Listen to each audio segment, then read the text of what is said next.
পরিকল্পনা ও উন্নয়ন একাডেমি। সবচেয়ে বড় কথা, স্যার একজন আমাদেরই লোক, আমাদেরই আপনজন, আমাদের অভিভাবক। উপস্থিত আছেন সোনারগাঁ সরকারি কলেজ একাদশ নবীনবরণ অনুষ্ঠানের সম্মানিত আহ্বায়ক জনাব মোহাম্মদ আবু সাইদ, সহযোগী অধ্যাপক। উপস্থিত আছেন সোনারগাঁ সরকারি কলেজের শিক্ষক পরিষদের সম্মানিত সম্পাদক। আরও উপস্থিত আছেন অত্র কলেজের বিভিন্ন বিভাগের সম্মানিত বিভাগীয় প্রধানগণ, আমার সুপ্রিয় শিক্ষকবৃন্দ এবং আজকের অনুষ্ঠানের মধ্যমণি আমার সুপ্রিয় নবীন শিক্ষার্থীবৃন্দ এবং অত্র কলেজের অন্যান্য শিক্ষার্থীবৃন্দ আছেন, অভিভাবকবৃন্দ এবং বিভিন্ন রকমের মিডিয়ার সদস্যবৃন্দ। সকলকে আমার পক্ষ থেকে, সোনারগাঁ সরকারি কলেজের পক্ষ থেকে সালাম, অভিনন্দন এবং শুভেচ্ছা।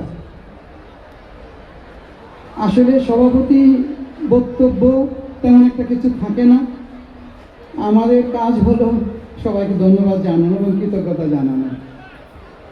তারপরেও আমি শুধু আজকের অনুষ্ঠানের প্রধান অতিথি এবং আমাদের সম্মানিত শিক্ষকবৃন্দ, আমাদের ছাত্রছাত্রীদের উদ্দেশ্যে যে উপদেশমূলক, অনুপ্রেরণামূলক এবং প্রণোদনামূলক যে বক্তব্যগুলো দিয়েছেন, এগুলি আসলে অমূল্য সম্পদ। আমার শিক্ষার্থীবৃন্দ যদি এই উপদেশগুলোর দুই একটা উপদেশও নিজেদের জীবনে গ্রহণ করতে পারে, তাইলে তাদের জীবনের দরজা খুলে যাবে, জীবনের আলোর পথ উন্মোচিত হবে। সকালবেলায় আমাদের পরিবেশটা অত্যন্ত ঘন কুয়াশায় ঢাকা ছিল, আর এখন জলের উদ্দর। ঠিক আমাদের প্রত্যেকটা ছাত্রছাত্রীর জীবনেও এরকম জীবনের কুয়াশা কেটে সম্ভাবনার অসীম রৌদ্রের আলোকিত হবে, এটাই আমরা প্রত্যাশা করি। আমরা একটা জিনিস শুধু বিশ্বাস করতে চাই, আমাদের জীবন অত্যন্ত মূল্যবান, তোমাদের জীবন অত্যন্ত মূল্যবান। এই মূল্যবান জীবনটাকে নষ্ট করবে না। এখন কততম বিপ্লব চলতেছে? চতুর্থ বিপ্লব চলছে। প্রথম বিপ্লব তোমরা কি জানো সবাই? প্রথম বিপ্লব শুরু হয়েছিল 1760 সালে। তখন বাষ্পীয় ইঞ্জিন আবিষ্কার হয়েছিল, জীবনটাকে পাল্টে দিয়েছিল, জীবন সভ্যতাকে পাল্টে দিয়েছিল। তারপর শুরু হয়েছিল দ্বিতীয় বিপ্লব। কখন? বিদ্যুৎ উৎপাদন হয়েছিল, সে বিদ্যুৎ আমাদের জীবনকে কি গতি দিয়েছিল।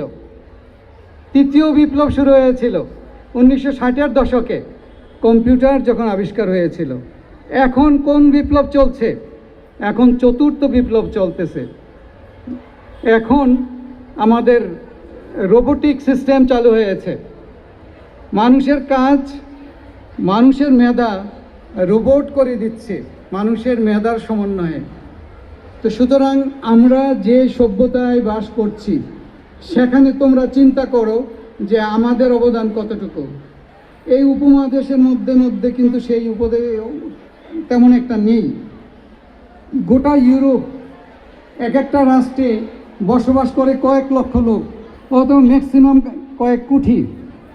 অথচ এই সভ্যতার ধারক বাহক এই জ্ঞানকে তারাই কাজে লাগাচ্ছে। আমরা শুধু শুধু দেখছি, ভোগ করতে চাই, কিন্তু আমরা দাবি করতে চাই আমরা অনেক বড় হব। কিন্তু কিভাবে হব? তাদের মতো জ্ঞান কি আমরা অর্জন করতে চাই? আমরা জ্ঞান থেকে নিজেকে দূরে সরাই নিচ্ছি। কিন্তু জ্ঞানের পূর্বশর্ত কি? পড়াশোনা করা, অধ্যয়ন করা।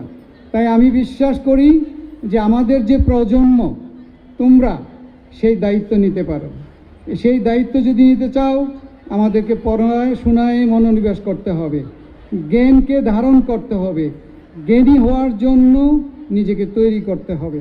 এছাড়া বড় হওয়ার কোনো রাস্তা নেই। আমি আমার শিক্ষার্থীদের বলবো যে উই হ্যাভ এ ড্রিম, আমাদের এখানে একটা স্বপ্ন আছে। প্রত্যেকটা বাবা মার একটা স্বপ্ন আছে তোমাদেরকে নিয়ে, তোমাদের নিজেদেরকেও স্বপ্ন দেখতে হবে। সেই স্বপ্ন হবেটা কি? জ্ঞানে জ্ঞানান্বিত হওয়া, জ্ঞানী হওয়া, জ্ঞান অর্জন করা এবং সেটাকে প্রকাশ করে প্রয়োগ করে জীবনকে গড়ে